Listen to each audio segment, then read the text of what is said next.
good. You could have the movie running behind you, Fabian. We've got Nora who's joined us. Hello, Nora. That's not the one I want. How do I get rid of that? I don't even know what it is. How do I get rid of that, Lou? Go back through the process again, choose virtual background. And I think you can click on none. There. That will get rid of it. I'll choose something else.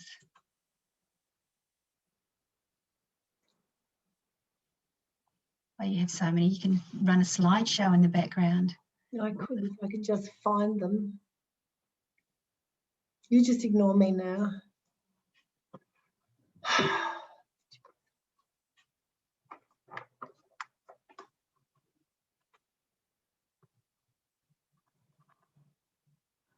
We're going live on Facebook. Good, that's excellent. My timing is impeccable. Hello, Ian. People are starting to come into the room. Give everyone, we've still got 4 or 5 minutes. Okay.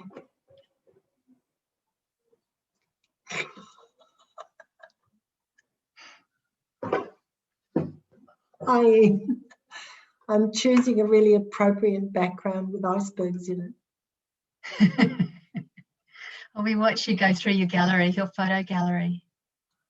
That's such a funny thing. Virtual background. Come on, Fabi, you can do it. Hello, Anita.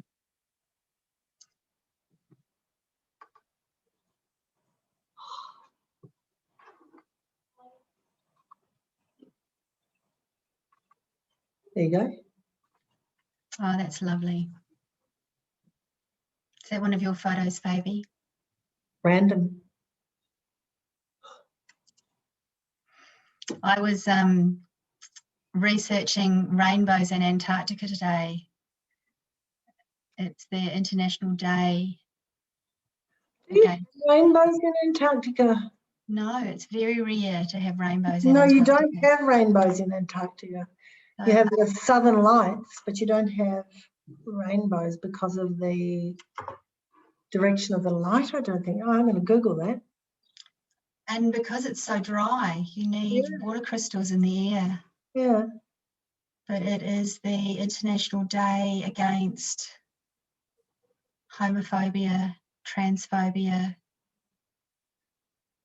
That's such an important... And I was looking for a beautiful rainbow in Antarctica and realised that they don't have them, so I made do with some Aurora Australis. Do you know we do have a fantastic LGBTIQ plus flag from on the ship? Oh, that's right, with all the women lined up. Homeward Bound 3. That's right, I must hunt that out as well. I have that on my photo. Hello, Kat. Mary Ann has joined us. I will add her. Oh, good, MA. Yay.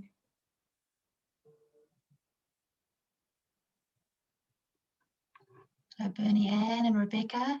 Hey, MA. Good afternoon. Can we get to see your face? Yes, you will momentarily. No? Are you going to be online for this process or are you just visiting? I can be. Well, it's either all on or not. Well, I know. That's why I'm here. Okay, so you're there for the process, which is wonderful. A few more coming in. We've got another Jen and Katja.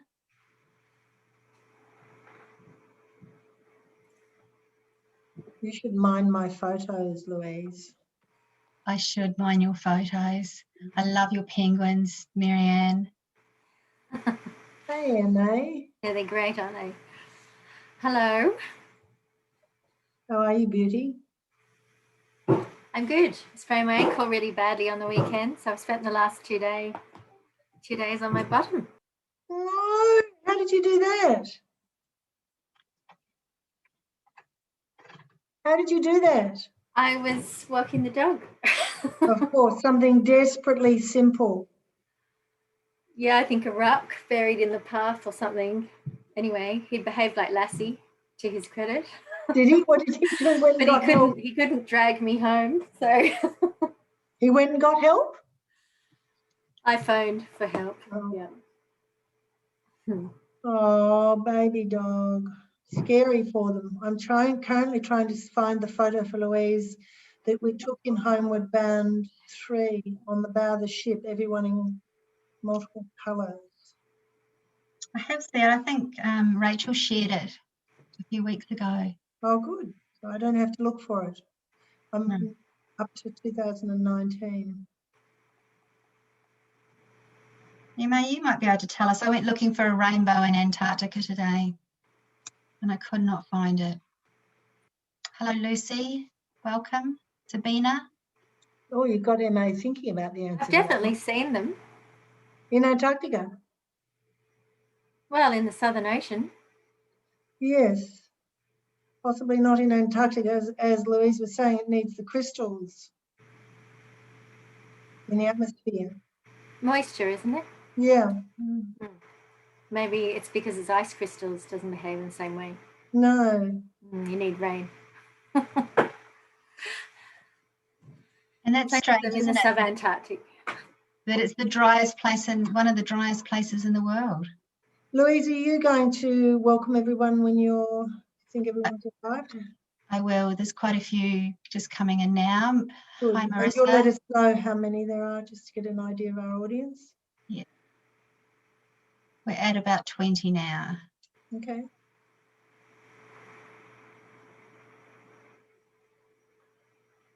Hello, Caroline. Hello, Kathy.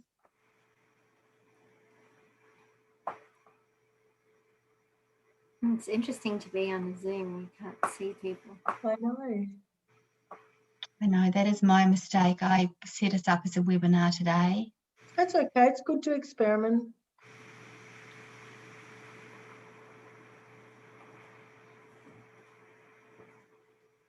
We'll just have another minute or so and get started. Okay.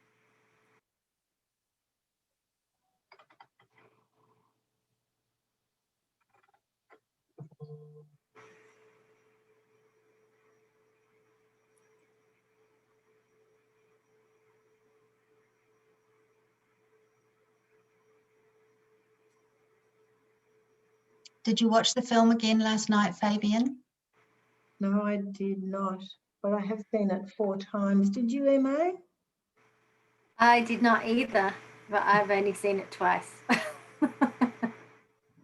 I did, however, watch Nomadland. Have either of you seen that? No. No. You've heard about it. It won lots of awards at Vaguely. the I Give Up, I'm Back to. Oh, yes. Yes. Yeah. Ken and I got sadder and sadder and held tighter and tighter and tighter.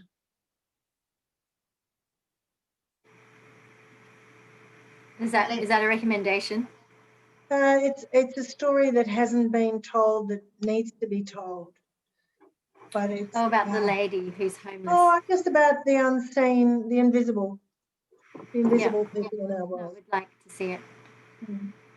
And about how disadvantaged so many people are in the current economic structure. So important. Lucy's got her hand up. Lucy, did you want to say hello? Hi, Lucy. Oh, sorry, no, just trying to set it up on my phone. That's okay. Great. Shall we get started? I'm just thinking who's there. Oh, there's backgrounds. Yes, they are, aren't they? Hello, hello, hello from all of you. Hi, Anita. Jen. Oh, great.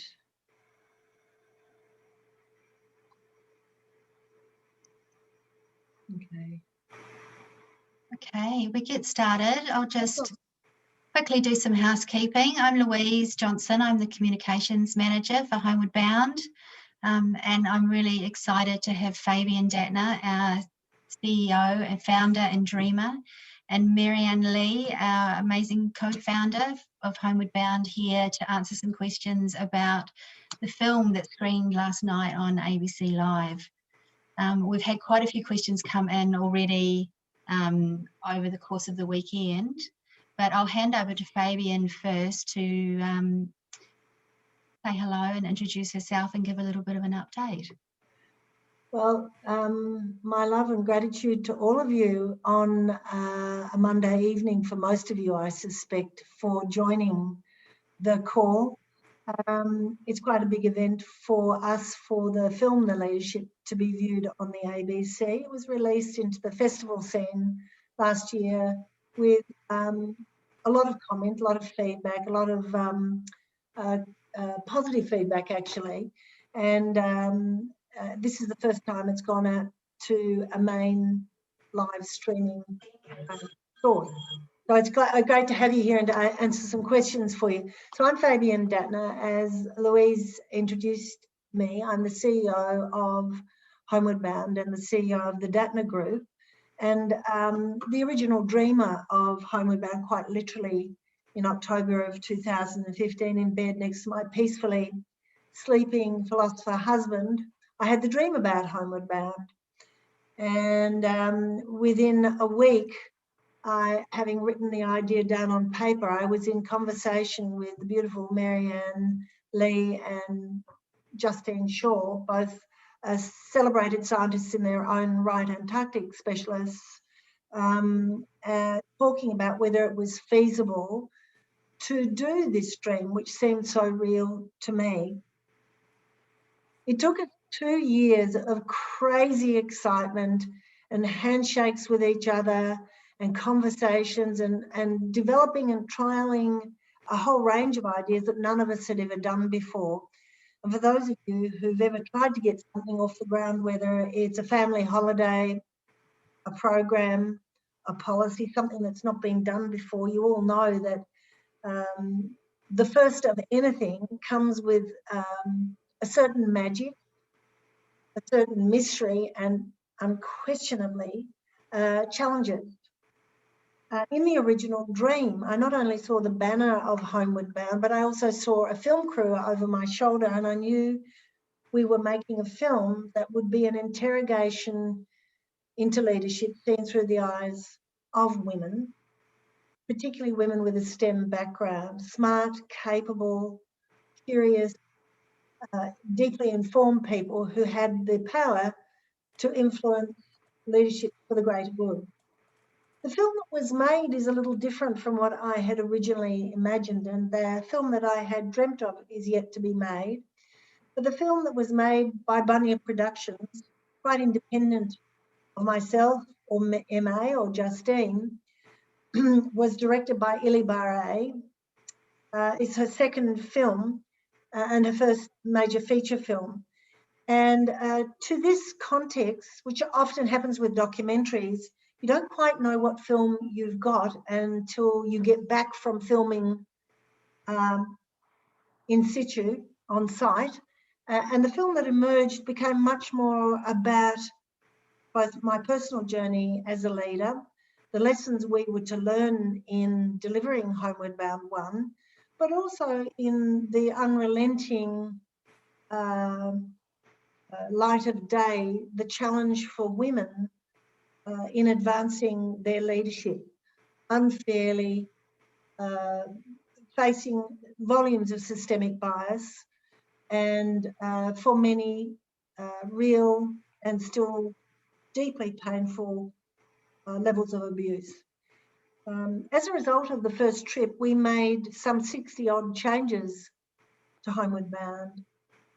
And I faced into the challenge of the feedback to our style, and for me personally to my style, despite delivering programs in many parts of the world successfully as a leadership specialist. What I came to learn is that the needs and style that was going to suit these women was different. And if I believed that we needed to change the narrative of leadership, then I had to be willing and able to change myself. This change came about with the unambiguous engagement and true collaboration of a significant faculty who over the ensuing years were to grow in skill and accountability to deliver what has become a global initiative with some 800 strong participants, coaches and faculty, to say nothing of the thousands and thousands of stakeholders who've helped make Homeward Bound possible. So Emma, would you like to add anything to that introduction? Other than what a joy it's been working together. I love MA, I love Justine, they're like my daughters. Well, it was a really comprehensive intro, Fabi. I guess maybe what it's difficult to touch on here, but that the film touched on successfully, and perhaps not as much as we would have liked, is some of the wonderful stories of the individual women who participated in Homeward Bound. And for me, that was one of the great joys of watching the film, was seeing those wonderful women on the ship and then their journeys as they evolved over time after participating in the program.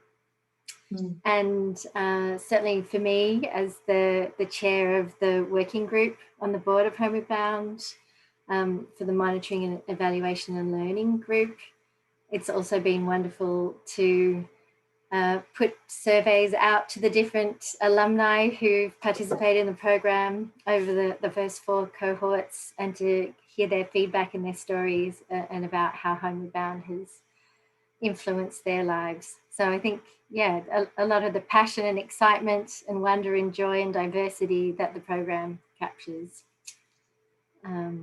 Thanks to your initial spark of a dream. Beautiful, perfectly said. Okay, over to you, Lou. Questions?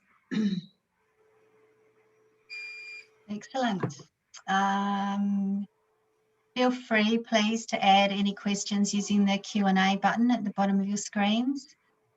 We have a few that came in earlier. Wendy asked, what was the most unexpected outcome from the inaugural Homeward Bound program?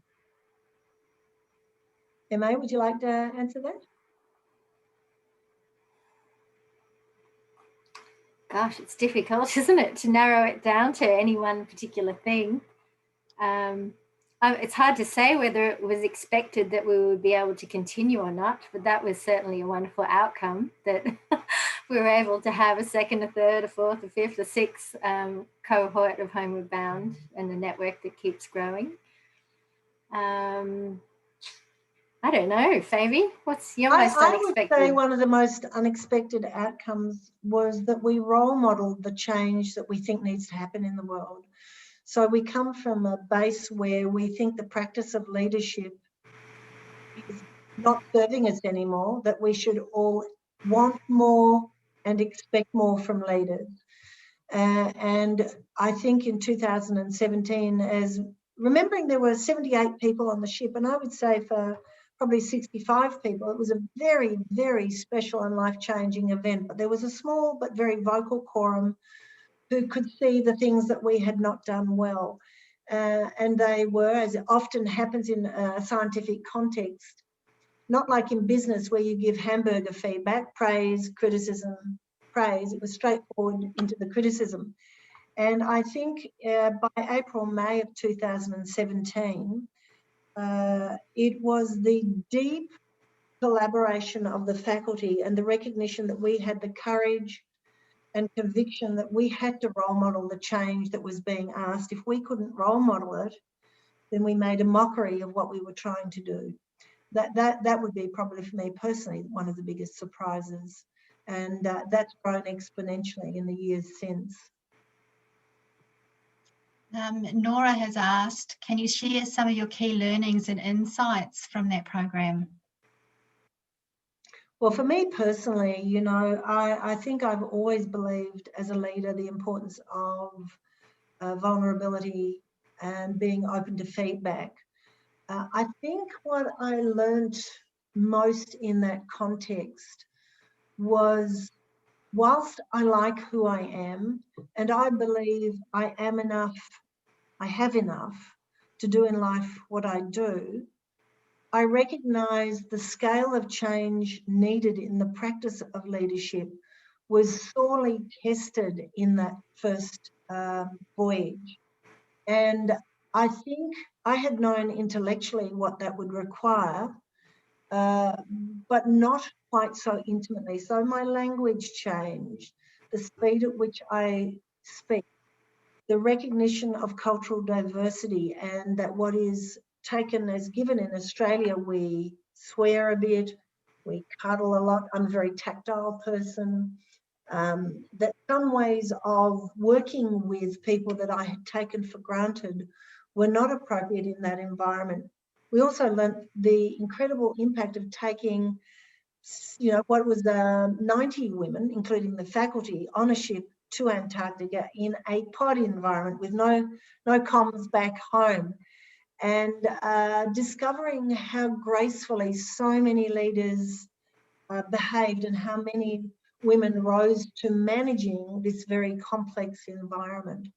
And therein were the seeds of and the power of true flat collaboration. So I learned about that. I learned about, you know, you can't be at the top of the pile. It doesn't work anymore. If you believe in collaboration, then you better collaborate. So lots of things in that vein. Fabulous. And Emma, is there anything you would like to add? What were What your was the question again? What you learn. What were your key learnings and insights coming out of that first trip? Well, you know, Justine and I have spent a long time working in the subantarctic and Southern Ocean Antarctic environment. So, you know, it was a very unusual learning for both of us. I'll speak for myself in terms of having so many brilliant and vibrant women sparking off each other together in an environment that, not that we took for granted, but that we were very comfortable with, and seeing everyone else's response to this incredibly special, wild, harsh, beautiful, inhospitable, diverse environment, and the isolation, as well as all the wonder, and just it was very powerful for me to witness that, and what an enormous impact it has on people.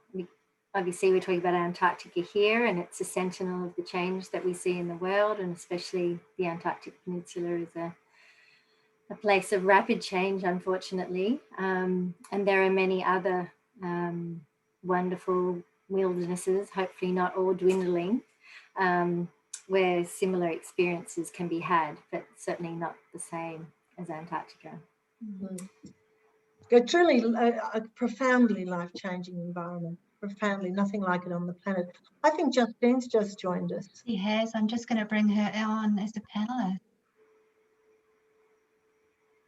Justine is co-founder. Perhaps Fabian, you can Hi, I'm introduce here. I'll Justine. turn my video on. Hi, everyone. Pleased to see you, Just. Lou, maybe to help this, we won't all answer all questions. You can direct a question to one or other of us.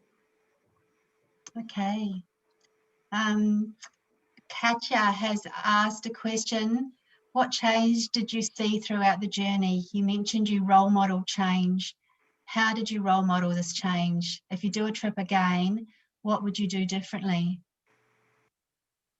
Fabian? Okay, well, having said that, so the first of all, we've done 4 trips, and we have 2 additional groups, Homeward Bound 5 and 6, who've been doing what we call the on-ground program or virtual program for the last really nearly 18 months.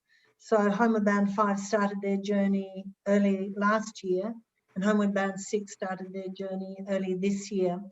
And so Homeward Bound itself has reinvented the way we operate. So in year 1, I think on the ship, it's very hard for people to fully comprehend that when you're in Antarctica, there's no real night time. So the faculty were working from 7 a.m. in the morning until more often than not 10 o'clock at night for the entire duration of the time we were away, which was, some 21 days. And so we were reinventing the program, changing things in the moment when we were together, every night meeting to work out what worked, what didn't work, and what we needed to change. And we were constantly giving each other feedback. The team were giving me feedback about things that needed to change. So we did all those micro changes all the way through the delivery of Homeward Bound 1. But then we spent a large part of the first half of 2017 redesigning the program, changing the delivery model. We also institutionalized comprehensive feedback from now on in. So every year, every group has given us feedback, and on the whole, we accept the feedback as we receive it. So it keeps changing, it's not static. Great. Thank you, Fabi. Justine, maybe one for you.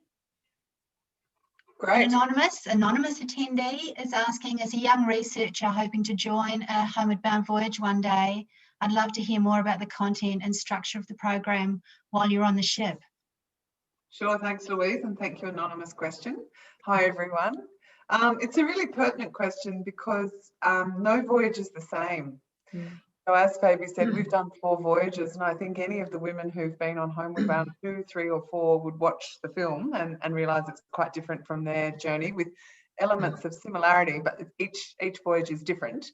But fundamentally, the voyage, a future voyage, I can't say what it would involve, but what we do on board is lots of interactive discussion around leadership styles, your learning preferences.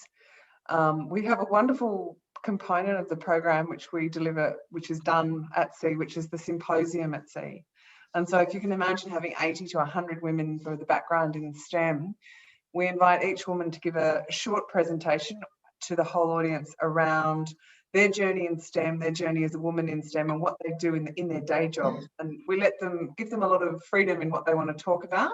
It's like a speed kind of speed talk in a way, and it's really powerful. So to hear 100 women give their personal story, and you can imagine it takes a long time. Homeward Bound 4, we had 10 hours of symposium, which we had to break up during the voyage. And so that's a major part. You get to stand up and hear everyone's stories and give your own story. It's also really pertinent about transformational learning on the voyage. So the program is designed that a lot of content is done leading up to the voyage. So you've had coaching, one-on-one coaching virtually with a coach.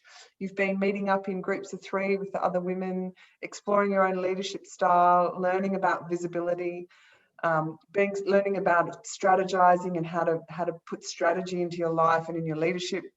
And it comes together on the voyage, but it's, as I say, each voyage is different. So we can't, what happened on how the program at Homeward Bound 1 was very different to 2, and then 3 and 4 evolved. So I guess the common thing is meeting amazing people, and the program is designed around fostering collaboration and really growing that network and that interaction amongst the women.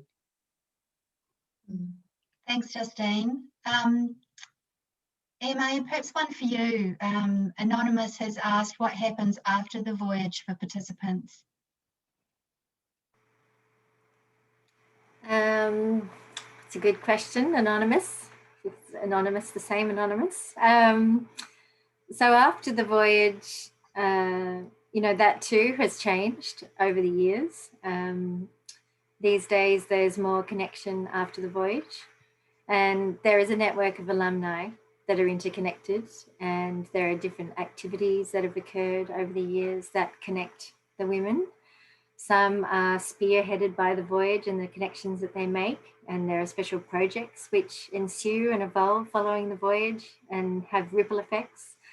There are some smaller programs that have evolved out of Homeward Bound that are operating in different parts of the world, which is wonderful.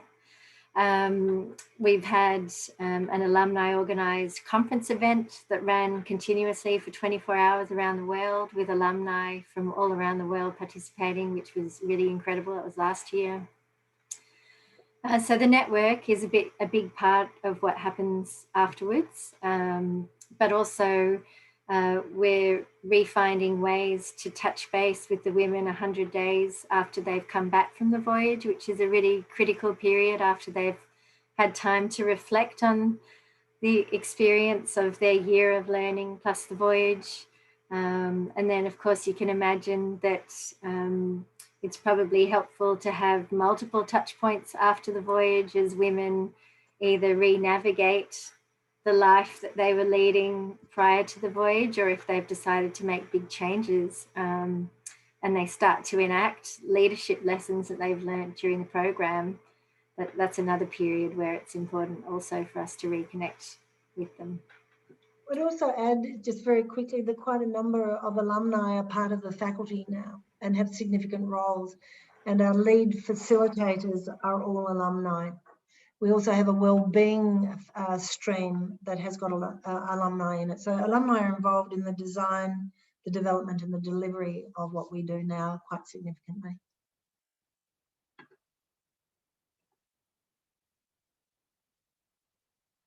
Louise? Thanks, Fabi. We had a question from Peter sent in. How can men hear this wisdom as well? And what questions would you ask men after viewing the documentary? Peter, that's an incredibly important question and such a hard one to answer simply and in a succinct way. But if I had to say one thing that I would say to men, and they may hear it in their homes, they may hear it with their friends, women friends, siblings, don't move to solution. Have the patience to listen. Hold a woman's story very carefully in your hands. Listen to her. Take the time to understand what she's thinking and feeling. It is very, very hard for most men to understand the challenges that most women at some stage in their life have to deal with. Don't rush to this. One of the greatest gifts you can do is just listen. And having listened, listen again. Don't try and explain to women their own challenges. We're at a tipping point now where the genuine heartfelt connection of men to what women are endeavouring to do is crucially important. And I would say to you, Peter, and to any other men listening, I respect and honour the challenge that represents for many men, because each of our lives is short and each of us wants in our lifetime to do the things we really want to do. And none of us expect, and I use this metaphor advisedly, none of us expect to be called to a war in inverted commas. And yet we've been called to a global war to manage the pandemic, a global call to action for science to collaborate and share the intelligence to get a vaccine up in 1/10 of the time it would normally take. And the other war is a war of stepping to one side, of recognising the way we lead might need to change, and in that change, women will step in. Women will never be the tallest, the fastest, they will never have the sharpest teeth or the longest nails in a threatening sense. So they can always be physically dominated, mostly. So women are stronger together. So our models of leadership don't naturally predispose to large numbers of women moving into leadership, because we've got the wrong succession plans and the wrong model of leadership. So listen carefully, listen with heart, and get ready to challenge the paradigm in any way, small or large, that you have the opportunity to do. Thanks, Fabi. Caroline has asked, having worked in technology for many years, I can absolutely imagine that the style to address these people may have needed to change. What specifically did you do to get through to these incredibly intelligent, scientifically minded people. Justine,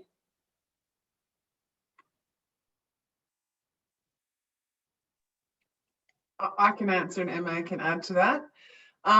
Great question, Carolyn. I think there's lots of things that we were able to evolve and transform the program, you know, to try and fit the audience as we've gone.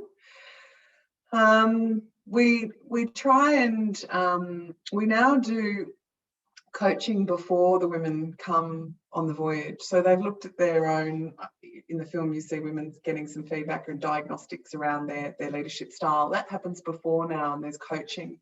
And I think as a woman in STEM myself, I think what that enables them to do, it gives them time and space to question the process and to look at its validity and to understand the evidence behind the tool, which is really just a tool that's used for some of the diagnostic discussions around leadership styles. And it's the women in STEM, you know, we can generalize, which is never relevant because of the 80 to 100 women we have in the program, they are so diverse, but there's some real fundamental kind of common points. People like evidence, they like good quality peer-reviewed research to back up the statements that are made, and I personally understand that myself. I think one of the other interesting things that we have had to honour is that for many of the women who come on the voyage, they've never been in a majority of women. So we're women who come from engineering, women who come from mining, the resources sector, and they've never, ever been in a group of people, STEM experts, and had a women majority. And so that's a really interesting space to be in if you're used to being in a workplace that's a male-dominated and heavily dominated. So talking about feelings and emotions and your values and aspirations for your future in a very different language is quite confronting for a lot of people, and it's uncomfortable at times if you're not used to it. But by the immersiveness of the program and the support of the women, there's not competition. It's a really loving and nurturing kind of environment, and so that's it's actually a little bit challenging at first for some of them because it's almost overwhelming to be suddenly in a majority of women when they've come from these very male-dominated backgrounds: astronomy, engineering, technology, artificial intelligence, even medical or veterinary science. There's people who are stepping into this women-dominated space, and so the style of delivery and the way people engage is often a bit different to what they're used to. Marianne, is there anything you'd like to add? Well, I think following on from that, it's obvious from your recollection of this that it's special for everyone, including the faculty, because we all have so much to learn from each other and so little time together. And it's why the symposium is so well loved, because it's sanctioned time to get to know each other and to see what matters to each individual. And then, I think moving back to Fabi's point about not having a kind of a hierarchy is really important, because, you and I are women in STEM. We're all part of an organism that is very diverse, evolving, curious, intelligent, wanting to make a difference. And building trust in the process of wanting to make a difference. It's very hard to put into words, in fact, because it is so unusual. Yeah. Thank you. Sabina has asked, watching the movie reinforced to me the job and security challenges that these highly educated women have. How can this be improved, and has that changed over different voyages?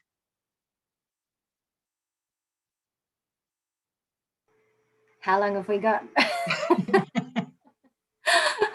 It's a really valid question, Sabina, and I think it's a systemic institutional problem in STEM. It happens across all countries, and it's secure funding in STEM and employment is really it's a challenge for most of the women. We have very few women that turn up and they've been in the same job for 20 years. And with younger early career researchers, they are just seeing 2-year contracts, 18-month contracts, 12-month postdocs. And so the problem hasn't gone away. And if anything, we know with COVID, the impacts on early career researchers in STEM, it's gotten worse in terms of funding availability and job security. So, and it is different across countries, and we're a global program, so we have women from, you know, many different countries, but it's still the problem, I would say, is getting more and more pronounced with short-term contracts, short-term funding cycles, and this kind of 2-year, 18-month appointment, 3-year appointment. So the problem's not going away. And I could simply say, oh, well, everybody needs to have longer funding cycles and longer contracts, but that's a really different space in different countries. Marianne, is there anything you would add in the STEM space around that? You're muted, MA. I'm still learning. It is, it's definitely systemic, and I think what's really helpful about the program and bringing so many women together from such different backgrounds is that you can see firsthand how systemic it is, and you can acknowledge that it's not up to us to change the system, but for many of us, we are now in roles and positions in our institutions where we can help change the system, and it's a decision about whether or not, you know, we have the energy or the security in order to do that. And I think many women in Homeward Bound have kind of taken up that challenge. But it also helps everyone bring into, I guess, focus what really matters to them, and to think about whether or not this is a pathway that you're keen to pursue for the rest of your life, given the many challenges that there are. And I think that is one of the great strengths of the program, that enables the women to contextualise their jobs and careers and scientific contexts within their aspirations and values in other parts of their lives. It gives them a framework to help figure out, you know, just how much energy they can keep pouring into a career that can at times be very unforgiving and very difficult. So yeah, I think it does help build a consciousness around how to navigate your way through what is not, you know, it's not one of the easiest professions in the world, that's for sure. And I'll add in a little piece, if I can, to support both Justine and MA. I'm a leadership activist, so whilst I see systemic problems, if I took the scale of the system problems as they relate to gender or LGBTQIA+, I'd never do anything. And so I don't focus particularly on the system. I have a deep belief that if you focus on what I can do, what you can do, and then what we can do within the context, then you get what's called the 1% gain. And the very famous book that was written about the 1% gain called Marginal Gains. So for all of you listening in tonight, you focus on something you do tomorrow. It goes back to Peter's question about how do we get men engaged, what could men do to help? It's what can I do? I think it's an empowering thing to own, and it's how I talk to my kids. It's how I talk to someone in a shopping centre. It's the small acts of insight and kindness that can be shown to people choosing to be to take up a STEM career. But frankly, the problems that women in STEM face are identical to the problems women face pretty well everywhere. The only difference might be the availability of funds and the short tenure. But by the same token, it's one of the few sectors where you get to choose to focus on something and pursue that interest. And in fact, if you pursue it long enough and with enough intellectual grunt, then you are in all probability going to be successful. Takes time, takes a long time. As opposed to in most other areas you might be employed, you have to go for a job and hope to grow your skill in that job. So I think there are great gains in an academic career, but there are immense challenges. Universities are 1,000 years out of date. Their leadership structures are 1,000 years old. They're horrible. They are the worst leadership structures as a leadership specialist I've ever seen anywhere. So even to choose that career, you've got to be willing to go into a system which is archaic in its practices. So tracking for marginal gain. The second thing is, what I noticed working with this community in particular was the combination of heart and head, and a very beautiful alumni who's also contributed significantly to Homeward Bound is online tonight, Anita Go, says, you know, you just has to acknowledge how much the heart and head are united in Homeward Bound. And my WhatsApp has never felt so vibrant. It's a wonderful network of support and brains trust and heart trust. That's the part that Justine was struggling to articulate before. People think that we drink the Kool-Aid, but actually when the women get off the ship, 100 women are bonded like a family, and it's a very big family. And we work really hard to keep them moving around so that they do walk off the ship having this very vibrant network.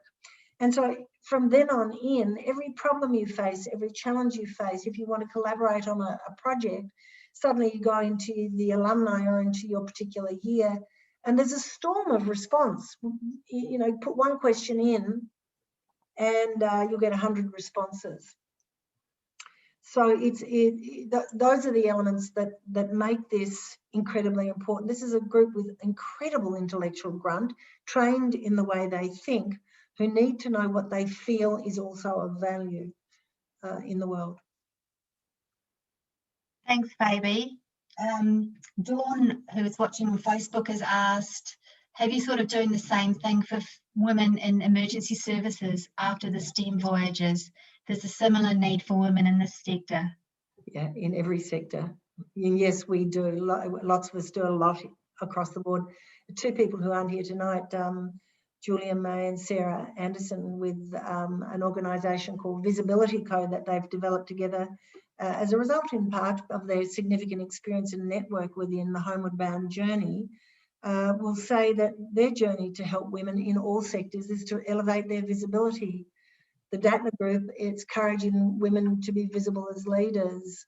So there's lots of people involved in Homeward Bound who take different approaches with and for women, and you know, reach out to us if you're needing help or can see a pathway. Start a conversation. That's where it all starts. Email me. Thanks, Fabi.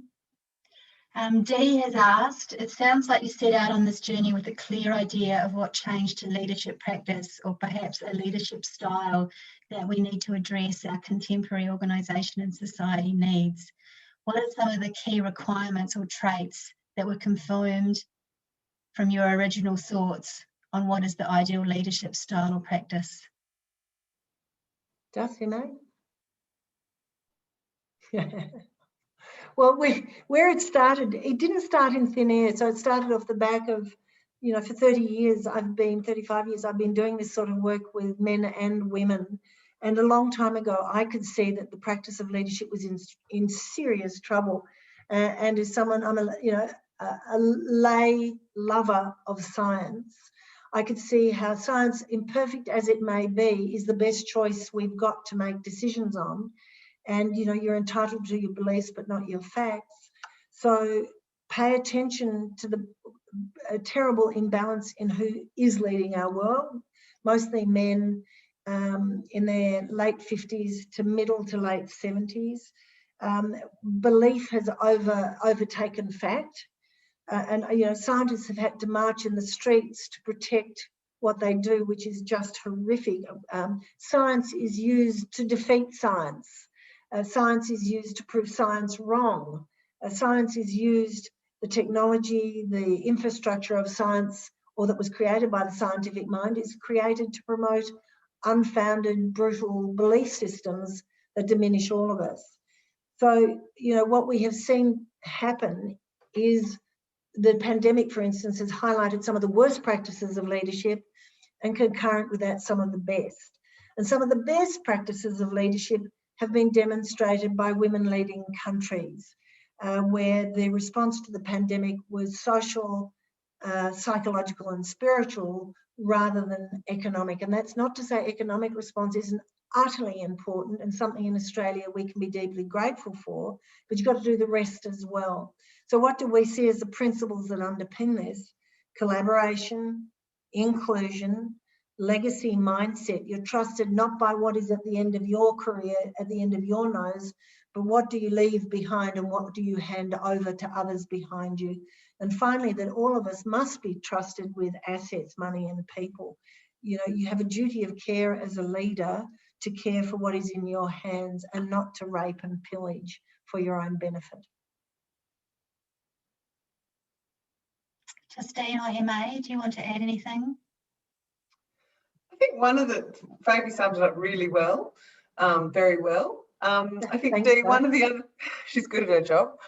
One of the other things, Dee, that is that for a group of women in STEM, something that really resonates with scientists is the concept of collaboration. So, you know, very few people in STEM are working as an individual on their own, but we know that the way we assign merit or people go forward is not particularly inclusive. It's very individualistic. And so leveraging off what Fabi just said in the STEM space, one of the really simple take-home kind of points that come out of discussions during the program is the concept of being inclusive in leadership. And for STEM, that's a really novel way to lead, given the individualistic reward merit-based system that we have. So for many of the women, just being inclusive and being that sort of collaborative, honouring the collaboration by being inclusive, I think is a really simple but amazingly powerful style of leadership to go forth with. Justine, we had a question submitted before earlier over the weekend from Africa asking, why is it important to desegregate gender in science contribution? I think that desegregate is a strange word, but I think it goes to taking the specifying gender in, or how does gender play a part in that scientific contribution? She's looking forward to hearing more about the empowerment process and its connection to leadership. Great. Perhaps at its simplest, it means, why do we talk about women in STEM versus people in STEM? Yeah, sure. So to talk about women in STEM, the data and the evidence shows that as a group, as 50% of the population, the group that is in STEM are really struggling, and we're losing them. And it's a slog. The film captures that really well. It chronicles, 6 or 7 case studies, but actually most of the women on the ship have the same stories and challenges that they've faced. So we know that women are missing from leadership in leadership, and I guess it's about honouring that group of people, women, who are missing, and acknowledging what they have to offer and how it will, result in much greater leadership. And we're about the sustainability of the planet. How can we lead for the greater good? How can we lead for the future of a sustainable planet? We need more diversity. We need more people involved in leadership. I think I interpreted the question of what happens if we take gender out of STEM and if we anonymised it and just completely looked at STEM on merit. So I might have misinterpreted the question wrongly, but I would say that your gender is always with you. So unless you can be invisible and have a nom de plume, journals and scientific sector have identified that even when they have a blind review process for research, there's a certain way that women tend to present and write there's a bias against it. And so it's this systemic scientific approach, and particularly in research, it's very sort of biased towards what the paradigm's been for the last 100, 200 years. Marianne, what was your interpretation of the question? I think the one thing I wanted to add was, as you've said earlier, is it's incredibly difficult to generalize, and we seek not to generalize in the program, because we have women who are in their early 20s through to their 60s, and from many different countries, many different discipline areas, some academic, some working in industry, for government, in lots of different sectors. And so not only are they in very different contexts, but they're also at different points in their careers, different life experiences. And one thing that always seems to jump out to me is how many women feel that their workplace doesn't represent their values, you know, that they're not comfortable in their workplace because they don't feel seen or reflected by the values, if they're even put out there in public, of their workplaces. And I think that's another reason that we segregate the genders to some extent, because it is about everyone feeling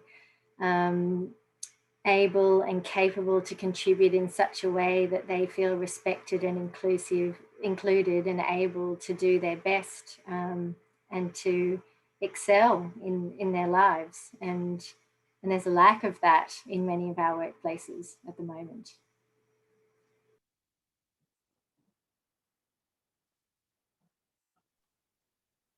Thanks, Emma. Nat on Facebook has said women in politics would be really valuable for a program like this. It's a space where the disparity between the sexes in power is all too clear.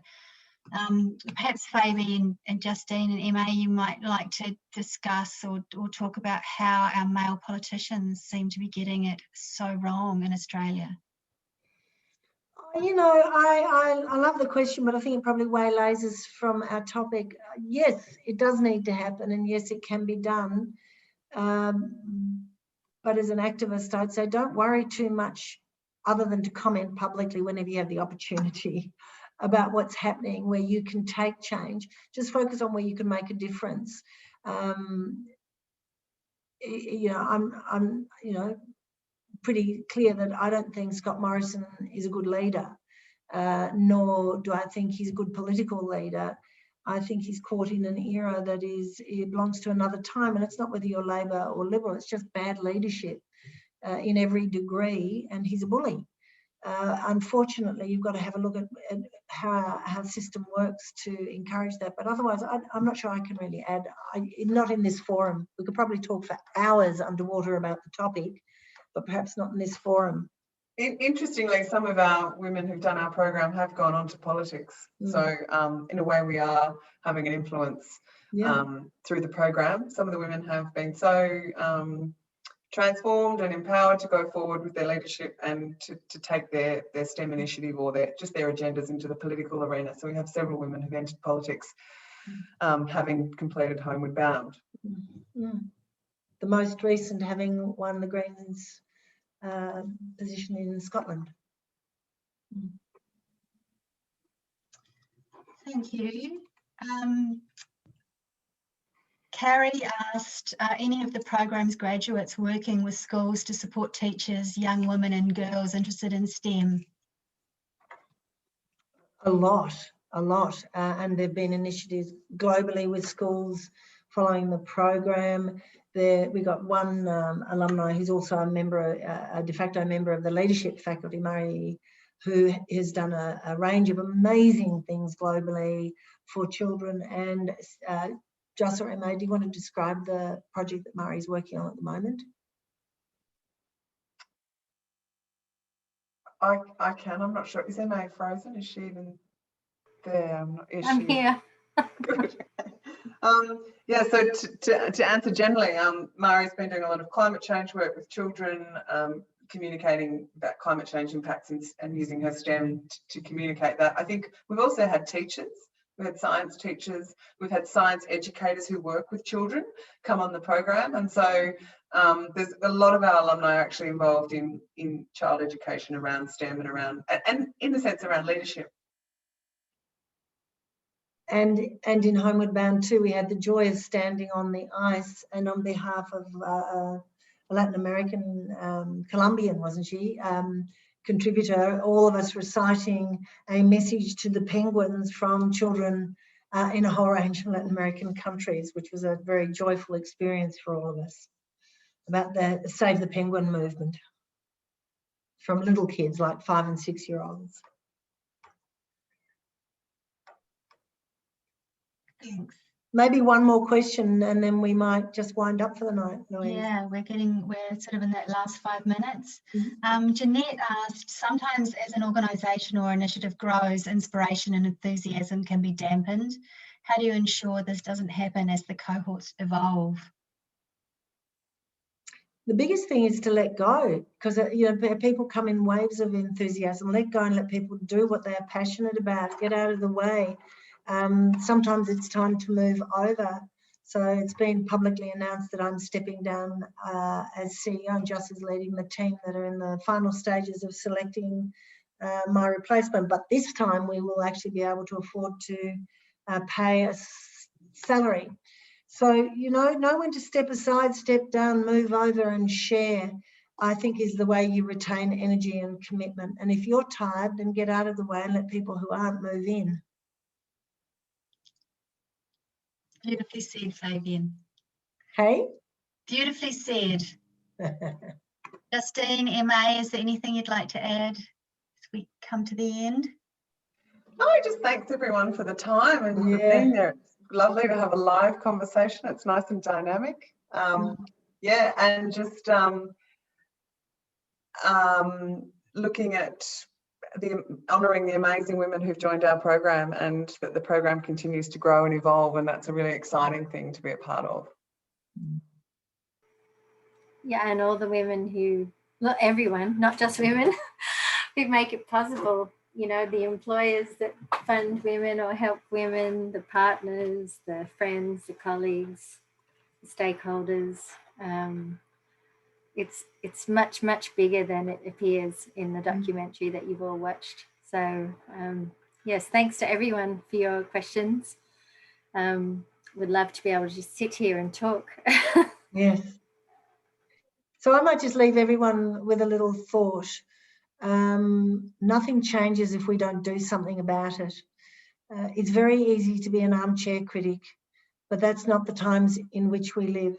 It's an important time to have the courage to follow through in small actions and in large. And in the presence of two people who I love dearly, and a member who I care and respect for greatly, Louise, of the team, gather round people to share the journey with. Let go and don't try and control it.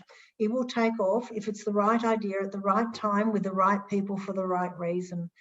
And be part of the change you want to see. Don't feel like a victim or lost in terms of influence. There are millions of ways for all of us to help steer this planet Earth towards a future we all want.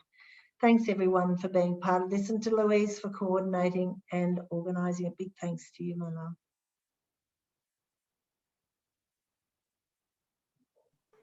Thank you. Thanks everyone. This is streamed live over Facebook, so you'll be able to rewatch and share with all your friends. And the leadership film will be on ABC iView for the next 30 days. So a wonderful way to share the stories of these amazing women in STEM and the initiative that is Homeward Bound. And thank you to Justine, Emma and Fabian for your generosity in answering these questions tonight. Thank you. Good night, everybody. Thank you. Good Thanks, night. Grace, Emma. Good night.